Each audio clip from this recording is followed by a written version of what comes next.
Hello everyone, it's that time of year again. It's exam season. So we thought we'd put together a couple of tips to help you out. So there are 5.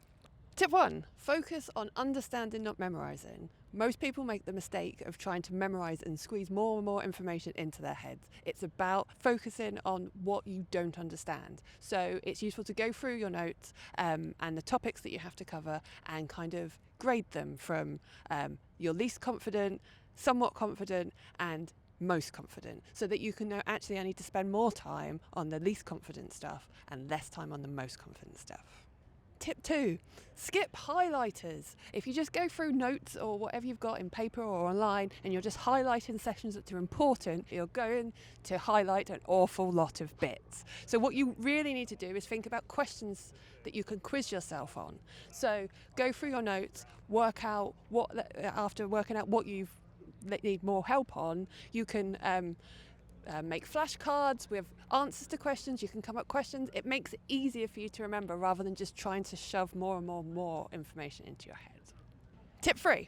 So another thing that you can do is you can use something called the closed book method. So you can do a bit of reading, you can look at your notes, look at the books or whatever it is that you're getting the information from, and then you close it and you go somewhere else and you write a summary of what you've just read to see how much it's gone into your head. Then you can go back and you can see how much you've remembered or what you have missed out and what you need to try again. You can also leave a gap of time to see how much you remember from what you did yesterday.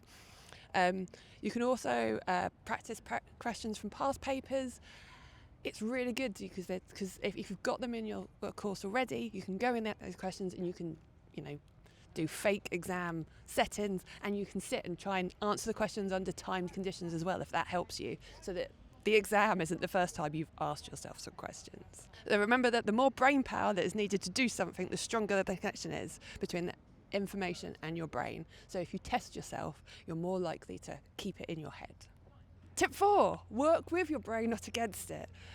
Your brain, all of our brains have different amounts of concentration time. So if you sit down and go, I'm going to spend 4 hours looking at this and I'm just going to work for continuously 4 hours, there might be some of you who can do that, but there are a lot of us that can't. So you could use something called the Pomodoro method, which means that you have a timer on your laptop or on your phone or on a watch or something that gives you 25 minutes of focused time, and then take a break, go outside, eat a sandwich, go for a walk, reply to that email or whatever it is, so that you're not constantly trying to maintain focus, so that it makes it easier for you to keep stuff in your head.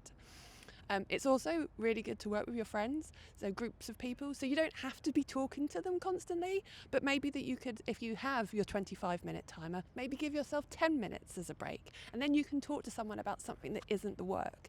It also means that if you've got other people in the room, you can go, I've just read these notes, it makes no sense. You can get them to summarise it back to you, and you can summarise it to someone else, because sometimes just having that thing outside your head might make it a bit easier for you to be able to remember.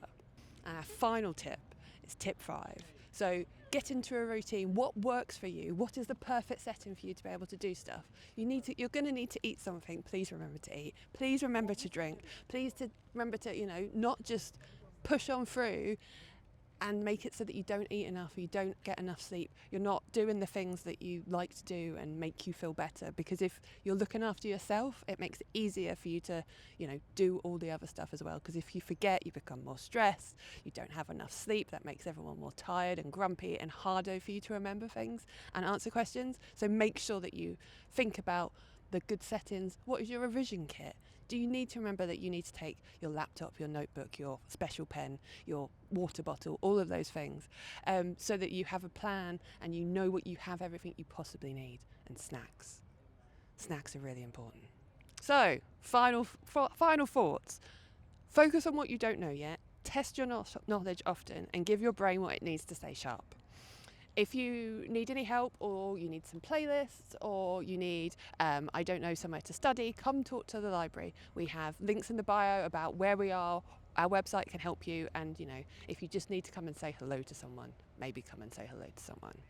Good luck and happy revising.